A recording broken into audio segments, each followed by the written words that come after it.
సమరం ప్రగతి ఛానల్ ప్రేక్షకులకు స్వాగతం. మనం మహాత్మా జ్యోతిబా పూలేకు సంబంధించిన విషయాలను గురించి తెలుసుకుంటున్నాం కదా. ఈరోజు ఎపిసోడ్లో మరికొన్ని విషయాలను తెలుసుకుందాం. బ్రాహ్మణులు శూద్రులకు శతాబ్దాలుగా విద్యను దూరం చేశారు. వారిని బానిసలుగా చూశారు. స్త్రీల గతి అంతే. ఈ స్థితి ఇంకా అలానే ఉంది. ప్రజలు తమ విలాసాల కోసం స్త్రీల బతుకులు నాశనం చేయడం భావ్యం కాదు.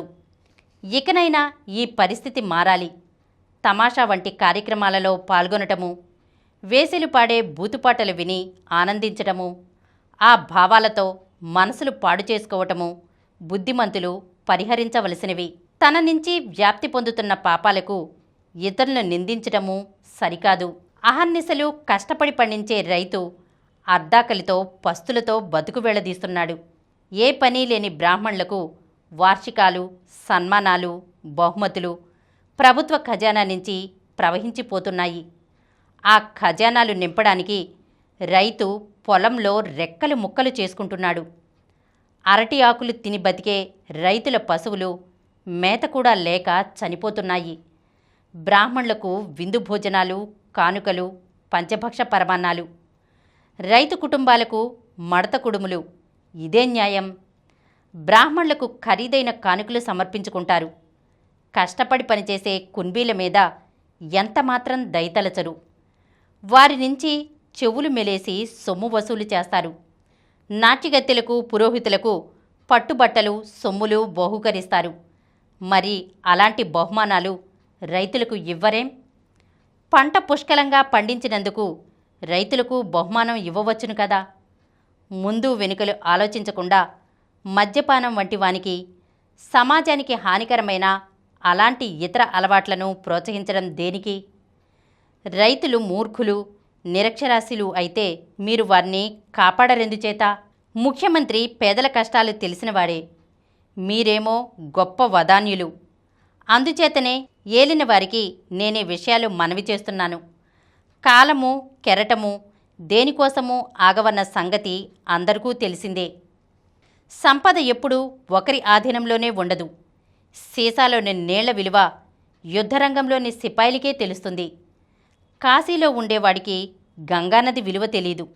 అందుచేత సమయం విలువ గుర్తించాలని, దీపముండగానే ఇల్లు చక్కబెట్టాలని జ్యోతిరావు నయాజీరావును వేడుకుంటున్నారు. ఇది ఆ లేఖ సారాంశం. ఈ లేఖ పత్రికలో ప్రకటితమై గొప్ప సంచలనం కలిగించింది. రామచంద్రరావు ధమ్నాస్కర్ మధ్యవర్తిత్వంలో బరోడా సంస్థానం జ్యోతిరావును ఆహ్వానించింది.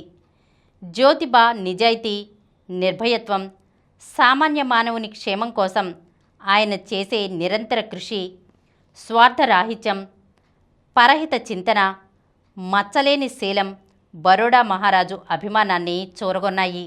బరోడాలో చాలా చోట్ల జ్యోతిబా ప్రసంగాలు ఏర్పాటైనాయి. కొన్ని చోట్ల ఆయన సభలకు రాజుగారు, రాజపరివారము కూడా వచ్చారు. జ్యోతిబా బరోడాకు వెళ్ళటం ఇది రెండోసారి. మొదటిసారి వెళ్ళినప్పుడు కల్టివేటర్ స్విప్కార్డ్ అనే తన రచనను మహారాజుకు చదివి వినిపించారు. జ్యోతిబా శ్రమ వ్యర్థం కాలేదు. మహారాజు ఆలోచనలో మార్పు వచ్చింది. బ్రాహ్మణులకు కిచిడీ పంచే పద్ధతి మానేశారు. తాను ప్రారంభించిన ఉద్యమం ప్రగతిశీలకమైన వేగం పుంజుకోవటం జ్యోతిబాకు ఎంతో ఆనందాన్ని కలగజేసింది. సత్యశోధక్ సమాజం వారు మరింత ఉత్సాహంతో, ద్విగుణీకృతమైన బలంతో కార్యక్రమాలు నిర్వహిస్తున్నారు. 1885 ఏప్రిల్లో నూతన సంవత్సరం సందర్భంగా ఉగాది రోజున పూణేలో ఒక ఊరేగింపు తీయాలని వారు నిర్ణయించారు. భారతీయుల సనాతనత్వానికి మూలపీఠం పూణే. అలాంటి చోట సంస్కరణవాదులు ఊరేగింపు తీయగలగడం అంత సులువైన పని కాదు. ఈ ఉత్సవాలలో పాల్గొనేందుకు సత్యశోధక్ సమాజ కార్యకర్తలను, కొందరు ప్రముఖులను పూణేకు ఆహ్వానించారు. 9 అంగుళాల మందము, 8 అడుగుల పొడవు గల ఒక కర్రకు ఆకుపచ్చ, పసుపు, ఎరుపు రంగుల పాగాగుడ్డలు చుట్టారు. పైభాగాన పసుపు, ఆకుపచ్చ రంగుల జెండాలు ఎగురవేశారు. ఆ కర్రను పట్టుకుని 2 ఎడ్ల బండిలో 2 వాలంటీర్లు ఆసీనులయ్యారు. బ్రహ్మాండంగా ఊరేగింపు ఏర్పాటు చేశారు. ఊరేగింపు ముందుగా వాద్యబృందం నడిచింది. ఆ వెనుకనే మహర్లు తమ డప్పుల సంగీతంతో జట్లు జట్లుగా వరుసగా నడిచారు. వారి వెనకాలే దండోరా వేసేవారు, తుడుము వాయించేవారు వెళ్ళారు. వారిని అనుసరించి బాకాలు, బోరలు ఊదేవారు నడిచారు. ఆ వెనుక మధ్యల డోలు వాద్యగాళ్ల బృందం నడిచింది. ఆ వెనుక ఈ జెండా కర్ర నిలబెట్టిన బండి నడిచింది. దానిని అనుసరించి ఊరేగింపు మొత్తం జట్లు జట్లుగా నడిచింది. సత్యశోధక్ సమాజ కార్యకర్తలు, నాయకులు అందులో ఉన్నారు. జ్యోతిబాతో పాటుగా రామయ్య అయ్యవారు, Ranade, Krishnarao Balekar, doctor Sadobagawade, L K Gorpade, Devarao, K Tosar, H N Navalkar ప్రభృతులు ఆ ఊరేగింపులో ఉన్నారు. భవానీపేట విఠోబా మందిరం నుంచి సాయంత్రం 4 గంటలకు మొదలైన ఊరేగింపు నెమ్మదిగా ముఖ్యమైన కూడలి స్థలాలు, రోడ్లు అన్నీ పరిశ్రమిస్తూ గమ్యస్థానమైన డాక్టర్ సదోబాగవాడే ఇంటి ప్రాంతం చేరుకునేసరికి రాత్రి 9 గంటలైంది. అక్కడ జ్యోతిబా, రెనడే, రామయ్య అయ్యవారు ఉపన్యసించారు.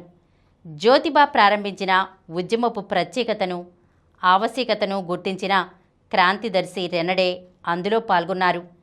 క్రింది వర్గాల ప్రజలలో ఆత్మవిశ్వాసాన్ని, ఆత్మగౌరవాన్ని రేకెత్తించిన ఉద్యమ ప్రభావం అది.